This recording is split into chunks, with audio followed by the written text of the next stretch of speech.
اللہ تبارک و تعالیٰ نے انسان کو انسان کی ضرورت بنایا ہے، انسان کو انسان سے وابستہ کیا ہے اور اس کو یہ حکم دیا ہے کہ اگر کچھ لوگ تیرے ماتحت ہوں، تیرے زیر دست ہوں، تو انہیں ان کے ساتھ کوئی زیادتی نہیں کرنی، کوئی ظلم روا نہیں رکھنا۔ اگر اللہ اپنے فضل سے، اس کی تقسیم ہوتی ہے نا، کسی کو چھوٹا بناتا ہے تو کسی کو بڑا بناتا ہے، کسی کو مالدار بناتا ہے، کسی کو غریب بناتا ہے، یہ اس کی حکمت کے تقاضے ہوتے ہیں۔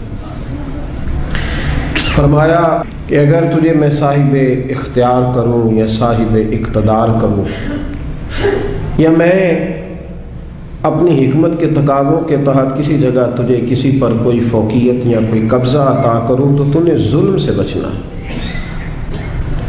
کسی کے ساتھ کوئی زیادتی نہیں کرنی۔ اسلام اس قدر زیادہ اس بات کو ناپسند کرتا ہے، تکلیف دینے کو، ظلم کرنے کو، کہ نبی کریم علیہ السلام نے فرمایا کہ اگر تمہارے پاس کوئی شخص سویا ہوا ہو، تم نے اونچی آواز میں قرآن پاک کی تلاوت بھی نہیں کرنی، تم نے ذکر بھی اونچا نہیں کرنا، جس سے کسی شخص کو کوئی بھی جسمانی، روحانی، اعصابی تکلیف پہنچے، وہ کام نہ کرو، اس سے بچو۔ اگر انسان ساری زندگی صرف اپنے آپ کو سیف کرنے کے چکر میں رہے اور پھر یہ پروگرام بنا لے کہ اگر میں نرم پڑوں گا تو پھر میرا لوگوں پہ رعب کیسے قائم رہے گا، اگر میں تھوڑا سا ڈھل جاؤں گا تو لوگ تو اس کا ناجائز فائدہ اٹھائیں گے، تو بھئی لوگ تو اٹھائیں گے۔ نبی کریم صلی اللہ علیہ وسلم نے فرمایا، یہ جامع ترمذی میں موجود ہے، حضور علیہ السلام فرماتے ہیں مومن نرم دل ہوتا ہے، لیکن سامنے والا اسے بیوقوف سمجھ لیتا ہے، حالانکہ وہ نرم دل ہوتا ہے۔ لوگ سمجھتے ہیں کہ شاید اسے ساری باتوں کا پتہ، ساری خبر ہوتی ہے، وہ جان رہا ہوتا ہے، لیکن چونکہ اللہ نے نرم دل بنایا، اب وہ کیا کرے؟ میرے بھائی کوشش کریں کہ سامنے والا اگر زیادتی پہ اتر آیا ہے تو پھر بھی آپ اس کے جواب میں کوئی زیادتی نہ کریں، اپنی زندگی میں کانٹے بونے سے بچیں۔ قرآن پاک میں اللہ تبارک و تعالیٰ نے سورہ ابراہیم کے اندر اس بات کو بیان فرمایا۔ دنیا میں لوگ ظلم ہوتا دیکھتے ہیں تو پھر ساتھ یہ کہتے ہیں کہ جی یہاں کچھ نہیں ہو سکتا، یہاں کیسے انصاف ہوگا، معاذ اللہ تعالیٰ، یہاں تو ہر فائل داخل دفتر ہو جاتی ہے، یہاں تو جس پر زیادتی ہوتی ہے وہ بیچارہ مظلوم رہتا ہے اور ظالم کا دفاع ہو جاتا ہے، ظالم بچ جاتے ہیں۔ تو اللہ تبارک و تعالیٰ نے ہمارے اس سارے سوالوں کا جواب مختصر جملوں میں ارشاد فرما دیا، مختصر جملوں میں فرمایا، وَلَا تَحْسَبَنَّ اللَّهَ غَافِلًا عَمَّا يَعْمَلُ الظَّالِمُونَ۔ فرمایا یہ سوچنا بھی نہ، یہ گمان بھی نہ کرنا کہ اللہ ظالموں کے کاموں سے بے خبر ہے، یہ گمان بھی نہ کرنا، سوچنا بھی نہ، تمہارے عاشیہ خیال میں بھی یہ بات نہ آئے کہ اللہ ظالموں کے کاموں سے، ہاں انما یؤخرہم، اللہ انہیں تھوڑی مہلت دے رہا ہے، لیوم تشخص فیہ الابصار، اس دن کے لیے جس دن آنکھیں کھلی کی کھلی رہ جائیں گی۔ اللہ انہیں مہلت دے رہا ہے، ڈھیل دے رہا ہے۔ ڈھیل کو ان کی آزادی نہ سمجھ لینا، اللہ کو تم نے گمان بھی نہیں کرنا۔ ذرا قرآن مجید کی آیت کی ترتیب دیکھیے، فرمایا یہ سوچنا بھی نہ کہ اللہ غافل ہے، اللہ تو ڈھیل دے رہا ہے، اور ڈھیل ہوتی ہے، ڈھیل میں بلکہ کئی دفعہ انسان زیادہ اپنے لیے آزمائش جمع کر لیتا ہے۔ ظالم جب ظلم کرتا ہے تو وہ بھول جاتا ہے شاید مجھ سے کوئی پوچھے گا نہیں، کوئی مجھ پہ سوال نہیں کرے گا، میں اب ظاہر ہے میں اب اقتدار میں ہوں، با اختیار ہوں۔ اور جب انسان کرسی پہ بیٹھا ہوتا ہے تو پھر چونکہ سارے لوگ اس سے نیچے بیٹھے ہوتے ہیں تو پھر وہ یہ سمجھتا ہے کہ یہ کرسی ہمیشہ قائم رہے گی، حالانکہ اسے یہ نہیں پتا کہ تجھ سے پہلے بھی کئی کرسی پہ بیٹھ چکے ہیں اور تیرے بعد بھی کئی بیٹھیں گے۔ بھول جاتا ہے آدمی۔ جب انسان کی جیب میں دولت ہوتی ہے نا تو وہ سمجھتا ہے میری لونڈی ہے، اب یہ ہمیشہ میرے پاس رہے گی، لیکن دولت کسی کی لونڈی یہ تو بدلتی رہتی ہے۔ میاں محمد بخش صاحب رحمۃ اللہ تعالیٰ علیہ کے حالات میں لکھا ہے کہ ایک شخص تانگے پہ بٹھا کے آپ کو اپنے گھر لے گیا، دعوت پکائی، تو تانگا جب گزر رہا تھا نا تو وہ بتا رہا تھا حضرت صاحب یہ زمین بھی میری ہے، وہ والی بھی میری ہے، یہ والی بھی میری ہے، اور وہ سامنے باغ بھی میرا ہے۔ اللہ والے دولتوں سے مرعوب نہیں ہوتے، ان پر یہ چیزیں اثر دنیا داروں پہ اثر کرتی ہیں۔ ہاں کسی دنیا دار نے اللہ والوں کا لبادہ اوڑا ہو تو اس پہ بھی اثر کر جاتی ہیں، دنیا دار نے اللہ والوں کا لبادہ اوڑا ہو تو اس پہ تو اثر کر جاتی ہیں، لیکن رب کریم کے بندوں پر یہ چیزیں اثر انہیں کیا لگے اس چیز۔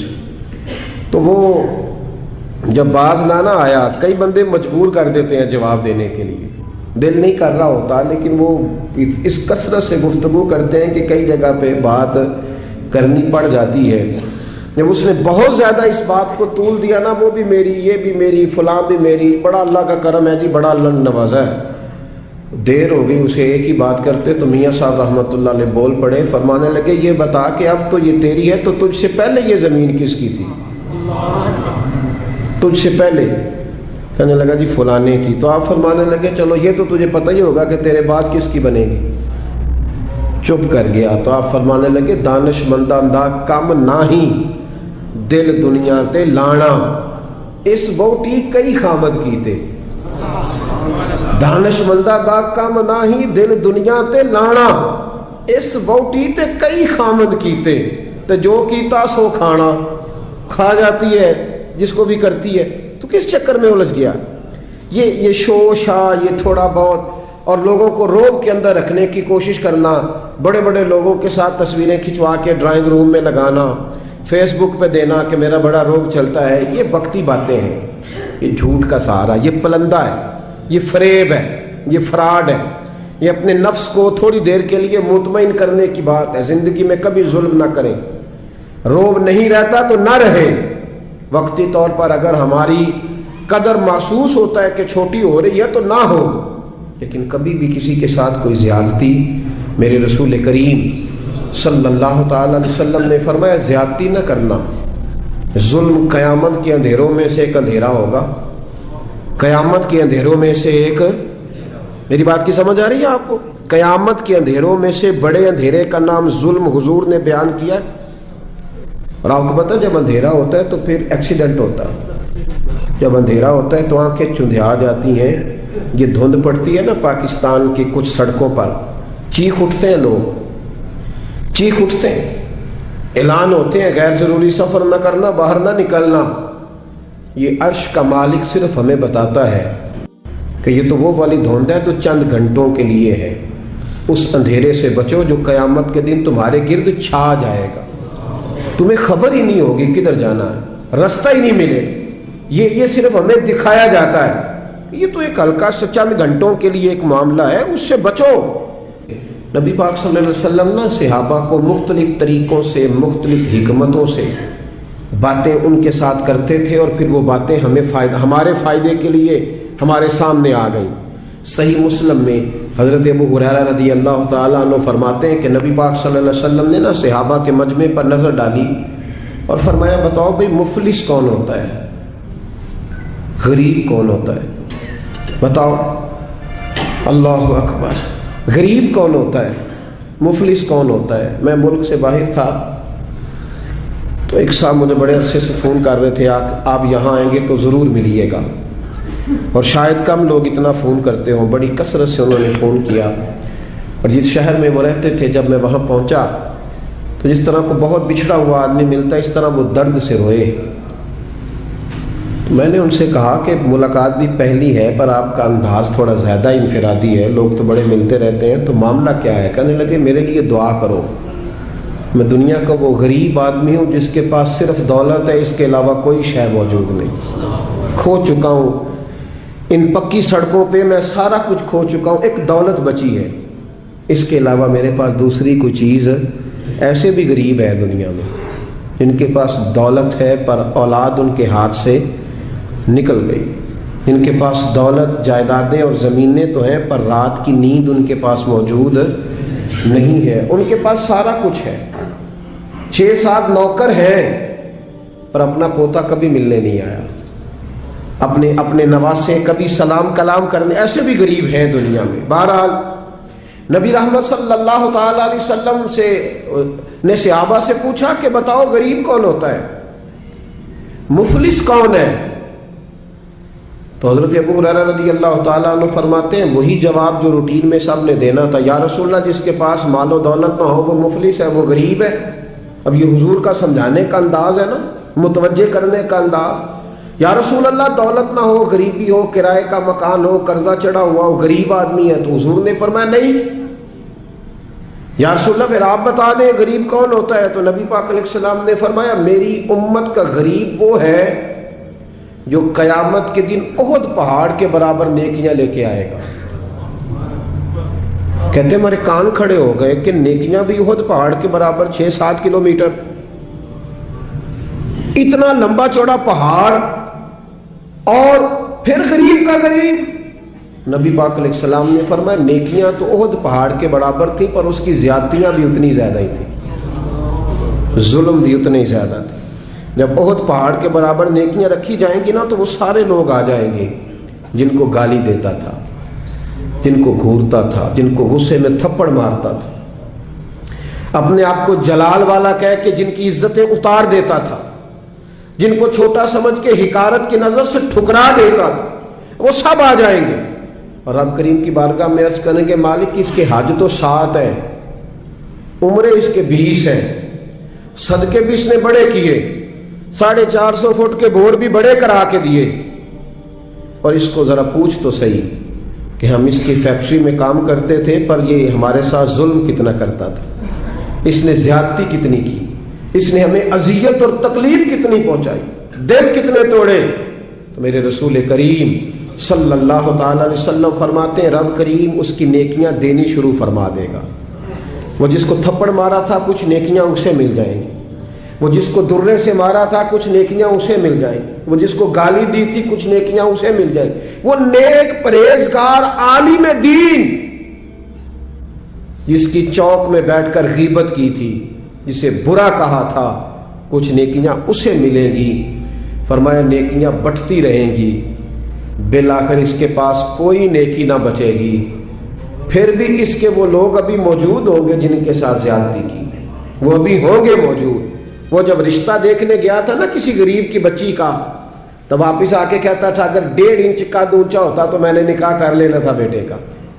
اور ایسے لوگوں کو جانتا ہوں جن کی بیٹیاں نفسیاتی مریض بن گئی ہیں، رشتے دیکھنے والے اتنے آئے اور اس انداز میں تنقید کر کے گئے کہ بچیاں مریض بن گئیں۔ وہ لوگ بھی آئیں گے کہیں گے مالک اسے پوچھ، بیٹے کا باپ اور دولت مند ہونے کا معنی یہ تھا کہ یہ ہر ایک کے ساتھ ظلم کرے؟ محبوب فرماتے جب نیکیاں ختم ہو جائیں گی تو پھر جن کے ساتھ زیادتیاں کی تھی ان کے گناہ اس کے اوپر ڈالنے شروع کیے جائیں گے، پھر گناہوں کا بوجھ اٹھائے گا۔ ہمیں تو پتہ نہیں کب خیال آئے گا، لیکن حضرت ابو ہریرہ کہتے ہیں بات ختم کرتے ہوئے میرے نبی کی آنکھوں میں آنسو آ گئے، حضور رو پڑے اور محبوب فرمانے لگے یہ میری امت کا وہ غریب ہے جس کے پاس احد پہاڑ کے برابر نیکیاں تھیں پر اب غریب رہ گیا۔ اور بھائی تھوڑا سا زبان کا کنٹرول، تھوڑا سا لب و لہجے کا کنٹرول، تھوڑا سا اپنے غصے پہ صبر، تھوڑی دیر کی احتیاط۔ ہم اذیت دیتے ہیں، تکلیف دیتے ہیں، جب ہمارے سامنے والا شرمندگی سے زمین میں گھڑتا ہے تو ہمیں خوشی ہوتی ہے، جب ہمارے سامنے بیٹھنے والا شرم سے نظریں جھکاتا ہے تو ہم اپنا قد اونچا محسوس کرتے ہیں، اور جب وقت کا حکمران دیکھتا ہے کہ اب کچھ لوگ رو رہے ہیں، اور جب بڑا آفیسر سمجھتا ہے میں آفیسر کب بنوں گا جب میں اپنے ماتحتوں کو برا بھلا نہ کہہ لوں گا، اور جب ہاتھ میں ڈنڈا پکڑنے والا سمجھتا ہے کہ یہ میں نے کسی کو مارا نہ تو پکڑنے کا معنی کیا ہوا، اور ہاتھ میں بندوق پکڑنے والا کہتا ہے کہ اگر گولی چلی نہ تو اس کو تو زنگ لگ جائے گا، چاہے کسی مظلوم پہ چل جائے، کسی نہتے پہ چل جائے۔ اور یہاں جو حکمران ہوتے ہیں وہ کہتے ہیں کہ ہم تو ابھی صدمے میں ہیں، آنکھ کھلے گی تو بات کریں گے، نہ ادھر ادھر کی تو بات کر، یہ بتا کہ قافلہ کیوں لٹا، مجھے رہزنوں سے غرض نہیں تیری راہبری کا سوال ہے۔ او بھائی ہم روز ظلم خریدنے اپنے لیے، روز زیادتی جمع کر رہے ہیں اپنے لیے۔ میرے رسول کریم صلی اللہ تعالی علیہ وآلہ وسلم نے فرمایا جس نے زمین کے بالشت بر ٹکڑے پر ظلم کیا، ایک بالشت، ایک گٹ، جس نے زمین کے بالشت بھر ٹکڑے پر ظلم کیا، اللہ تعالیٰ قیامت کے دن 7 زمینوں کا توق بنا کے اس کے گلے میں ڈال دے گا، پھر اس کی گردن ٹوٹنے پہ آئے، پھر وہ ہائے ہائے کرے گا، لیکن اسے اس وقت معافی نہیں ملے گی۔ آج موقع ہے وہ معافی مانگے، درگزر کا سوالی بنے، بچے اس ظلم سے، بچے اس جس کو پتہ چل گیا ہے کہ میرا بیٹا اپنی بیوی کے ساتھ درست طریقے سے نہیں رہ رہا، اس باپ کا فرض نہیں ہے اپنے بیٹے کو ڈانٹنا کہ اس نے طرفدار بننا۔ جس کو سمجھ آ گئی ہے، جس کو خیال آ گیا ہے، جس کو اس بات کی سمجھ آ گئی ہے کہ میری بہو کے ساتھ زیادتی ہو رہی ہے یا میری بیٹی کے ساتھ ظلم ہو رہا ہے، تو اگر وہ ساتھ کھڑا ہی نہیں ہو رہا، اور پھر نبی پاک علیہ السلام نے تو ہمیں ہر پہلو پر سمجھایا ہے، میرے کریم محبوب نے تو کوئی ایسی چیز چھوڑی نہیں جو ہمیں سمجھائی نہ جائے۔ اللہ کے حبیب فرماتے ہیں اپنے بھائی کی مدد کرو چاہے وہ ظالم ہو یا مظلوم ہو۔ یا رسول اللہ مظلوم کی مدد تو سمجھ میں آتی ہے، ظالم کی کیسے مدد کریں؟ تو حضور نے فرمایا اسے ظلم کرنے سے روک دو، یہ تمہاری مدد ہے اس کے لیے، ورنہ جہنم میں چلا جائے گا۔ اس کی مدد کرو، اسے روکو۔ جب لوگ ظلم کر رہے ہوتے ہیں تو کہتے ہیں کیسے پتہ چلے گا، ہم چھپ کے کر رہے ہیں، کون ہے دیکھنے والا؟ جب ظلم کر رہے ہوتے ہیں تو کہتے ہیں میں نے وہ سارے جن جگہوں سے میں پکڑا جا سکتا تھا وہ سارے دروازے بند کر کے آیا ہوں، میں نے ہر ایک کو خرید لیا ہے۔ زندگی کے 6 مہینے، 6 سال، 10 سال، 15 سال انہیں محسوس ہوتا ہے کہ کسی کو بھی نہیں پتا چلا، کوئی بھی سامنے نہیں آیا، لیکن میرے بھائی خون پھر خون ہے، یہ ٹپکے گا تو جم جائے گا، دست قاتل پہ جمے یا کف صحرا پہ جمے، یہ جم جایا کرتا ہے۔ ظلم جو ہوتا ہے وہ کبھی بھی اس کے زخم صاف نہیں ہوتے، وہ باقی رہتے ہیں، وہ ہمیشہ موجود رہتے ہیں، ان میں کمی نہیں آتی، اور جس پر ظلم ہوتا ہے اسے کبھی ظلم بھولتا، بولیے ظلم بھولتا خوشی۔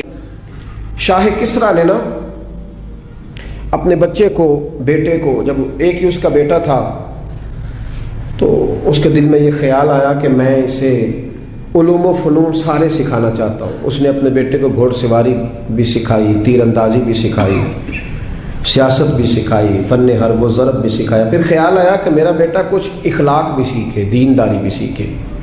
ایک درویش تھے شیخ حسن، ان سے کہا کہ حضرت میں چاہتا ہوں کہ میرے بیٹے کو گھر آ کے پڑھا دیا کریں۔ توجہ ہے میری بات پر؟ میرے بیٹے کو تو حضرت فرمانے لگے کہ اگر تیرے بیٹے نے پڑھنا ہے تو میں نہیں گھر آؤں گا، وہ میرے گھر آئے گا۔ تو وہ کہنے لگا حضور میں بھی دیکھ ہی رہا تھا، مجھے بھی ایسا خوددار عالم ہی چاہیے تھا، خوددار عالم چاہیے تھا۔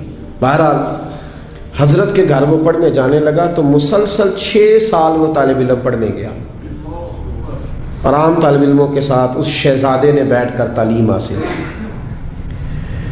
جب تعلیم اس کی مکمل ہو گئی، وہ مکمل طور پر فارغ ہو گیا، فنون اس نے پڑھ لیے، علم و ادب اس نے سیکھا، اخلاقی باتیں اس نے سیکھی، دین کے حوالے سے ضروریات سے حضرت نے اس کو آگاہ کیا۔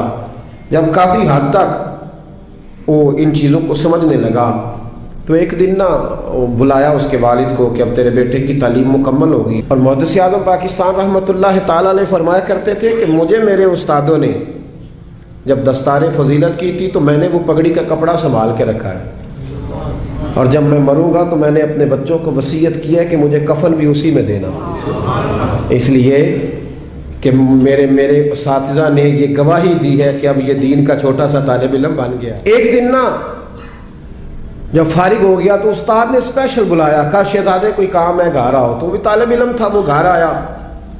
جب حضرت کے کمرے میں داخل ہوا تو اندر سے انہوں نے کنڈی لگا لی دروازے کی، ہاتھ میں درہ لے لیا، اتنی زور زور سے درے برسائے کہ اس کے وجود پر نشان پڑ گئے، مارتے گئے۔ میری غلطی استاد جی، اس نے کہا چپ کر، غلطی پوچھتا ہے نالائق۔ پھر مارا، بہت مارا، اور جب بہت زیادہ مار لیا تو خود بھی پسینے سے شراب، دروازہ کھولا، چل دوڑ جا۔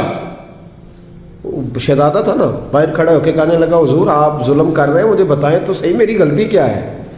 غلطی بتا کے مارے تو ٹھیک ہوا، فرمایا میں تجھے غلطی بتاؤں گا، چل نکل جا۔ اس نے گھر جا کے اپنے ابا سے کہا، بادشاہ سلامت سے، کہ استاد جی نے ناجائز مارا ہے۔ بادشاہ سمجھدار تھا، کہنے لگا بیٹا جو قومیں اساتذہ کو کٹہروں میں کھڑا کرتی ہیں وہ کبھی کامیاب نہیں ہوتی۔ استاد کبھی ناجائز نہیں مارا۔ اگر فزکس کیمسٹری کا ہو تو وہ ناجائز نہیں مارتا، لیکن اگر 8,000 کا مولوی ہو تو پھر وہ ناجائز ہی مارتا ہے۔ پھر سویرے اماں آئی جاتی ہے، کہتی تو مسیتے رہنا ہے کہ جا جانا ہے؟ 8,000 تنخواہ ہے تو میرا 60 کروڑ کا منڈا ہے۔ میں غلط نہیں کہہ رہا، میں صحیح کہہ رہا ہوں۔ وہ اگر فزکس کا استاد ہو نا جو 10,000 روپیہ لیتا ہے تو پھر تو ٹھیک ہے، لیکن اگر بیچارہ غریب امام مسجد ہو تو پھر تو وہ شہزادے کو آگ نہیں لگا سکتا۔ یہ تقسیم ہے ہماری، یہ ظلم ہے۔ تو بادشاہ نے کہا کہ بیٹا اساتذہ ناجائز نہیں مارتے، تیری کوئی غلطی ہوگی جس کی تجھے نہیں خبر، استاد جانتے۔ اس نے کہا نہیں ابا، میں وہاں رہا ہوں، کوئی بات ہوتی تو مجھے بھی پتہ ہوتی، اور پھر اگر اتنی سخت بات تھی جس پہ اتنا مارا کہ میرے وجود پہ نشان پڑ گئے، مجھے بتایا جاتا۔ اس نے کہا بہرحال میں تیرے استاد کو کٹہرے میں کھڑا نہیں کر سکتا، وہ تیرا استاد ہے۔ بڑے لوگ ایسی باتیں کرتے تھے۔ اب اس نے اپنی اماں سے کہا کہ اماں میرے دل سے بات نہیں جاتی، میرے ساتھ ظلم ہوا ہے، استاد نے قصداً مارا ہے، بلا وجہ مارا ہے، تعلیم سے فارغ ہونے کے بعد مارا ہے، سمجھ نہیں آتی۔ تو اماں کہنے لگی بیٹا تیرے ابا نے نہ کر دیا تو اب ہاں کون کرائے گا؟ اور بادشاہ سلامت ہے، سخت مزاج آدمی ہے، میرا بیٹا تو صبر ہی کر۔ بچے نے صبر تو کر لیا پر اندر سے بات گئی نہیں، ظلم ہوا تھا نا۔ 30-35 سال بیت گئے، اس کے باپ کا انتقال ہوا تو وہ بادشاہ بن گیا۔ شیخ حسن بوڑھے ہو گئے تھے، یہ بھویں سفید ہو کے جھک گئی تھی، دونوں ہاتھوں سے لاٹھی پکڑتے تھے پھر بھی مشکل سے چلتے تھے۔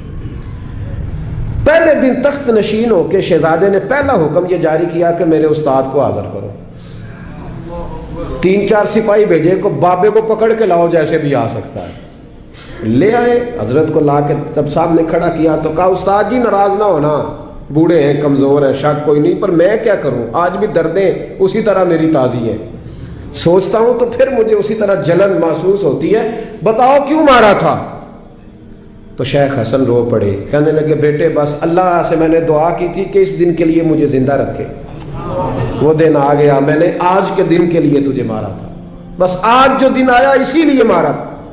کہا حضور کیا مطلب؟ اب فرمانے لگے کتنی دیر ہو گئی تجھے مار پڑے ہوئے؟ کہا 35 سال۔ آج کیوں بلایا ہے؟ بھولا تو نہیں نا 35 سالوں میں؟ کہا حضور نہیں بھولا، تو آج کیوں بلایا؟ کہا میں آج صاحب اختیار ہوا ہوں تو بلا لیا۔ تو آپ فرمانے لگے بیٹے مجھے پتا تھا ایک دن تو بادشاہ بنے گا، اس لیے تجھے مارا تھا۔ ناجائز نہ کسی کے ساتھ ظلم کرنا، اگر تجھے 35 سال نہیں نہ بھولا تو جس کے ساتھ تو ظلم کرے گا اسے بھی قیامت تک نہیں بھولے گا۔ اور فرمایا آج تو با اختیار ہوا ہے تو تو نے مجھے کٹہرے میں بلا لیا ہے، قیامت کے دن اللہ سارے مظلوموں کو با اختیار کر دے گا، سارے مظلوم با اختیار ہوں گے اور سارے ظالم کٹہروں میں کھڑے ہوں گے، پھر تجھ سے ایک ایک بات کا حساب پوچھیں گے۔ شہزادہ کھل کے رویا، استادوں کی دست بوسی کی، تحائف دیے، کہنے لگا رب آپ کا بھلا کرے، آپ نے مجھے صرف علم نہیں سکھایا، تجربہ کر کے مجھے آپ نے علم محسوس کرنا بھی بتا دیا، مجھے احساس ہو گیا کس طرح کر کہ بھئی یہ نہیں بھولا کرتا، آپ یقین کریں یہ نہیں بھولتا۔ کسی کو لوگ گالی دے دیتے ہیں نا، گالی، وہ غریب آدمی ہوتا ہے بیچارہ، چھوٹا آدمی، وہ جواب نہیں دے پاتا، لیکن جب اس شخص کے، اس چودھری کے، سیٹ کا مسجد میں جنازے کا بھی اعلان ہوتا ہے تو پھر بھی گالی یاد آتی ہے۔ ہاں یہ نہیں بھولتی، کیا کرے، ظلم جو کیا ہے، غلط گالی جو نکالی، لوگ جنازہ پڑھنے تک چلے جاتے ہیں۔ حضرت وہاب ابن منبہ رحمۃ اللہ علیہ فرماتے ہیں بنی اسرائیل کا ایک بادشاہ تھا، محل اس نے اپنا تعمیر کرنا تھا۔ یہاں ہمارے ہاں پتہ کیا ہوتا ہے، یہاں ہمارے ہاں اللہ تعالیٰ خیر کرے پورے کے پورے گاؤں سوسائٹیاں بنانے کے لیے اٹھا دیے جاتے ہیں۔ یہاں کہتے ہیں کہ ہم باؤنڈری کرنے لگے ہیں، اگر زمین ہمیں نہیں دو گے تو بند کر دیں گے راستہ ہی تمہارا، کیونکہ ہم نے آگے سے بھی خرید لیا اور پیچھے سے بھی۔ کس نے اجازت دی؟ نبی پاک صلی اللہ علیہ وسلم نے تو کہا جو رستے کا خالی نشان مٹائے وہ بھی لعنتی ہے، جو نشان مٹا دے اور جو رستہ ہی کسی کا بند کر دے۔ لیکن چونکہ اس کے پاس دولت ہے اور اوپر تک اس کے ہاتھ مل گئے، اب اسے کو منع کر سکتا ہے؟ اور اتنے بڑے آدمی کا تو کوئی نام لے کے بھی بات نہیں کر سکتا، ڈر آتا ہے، اس لیے کہ بڑی لمبی دور دور تک ان کی باتیں ملی ہوئی ہیں لوگوں کے ساتھ، لوگ ذکر کرنا بھی پسند نہیں کرتے۔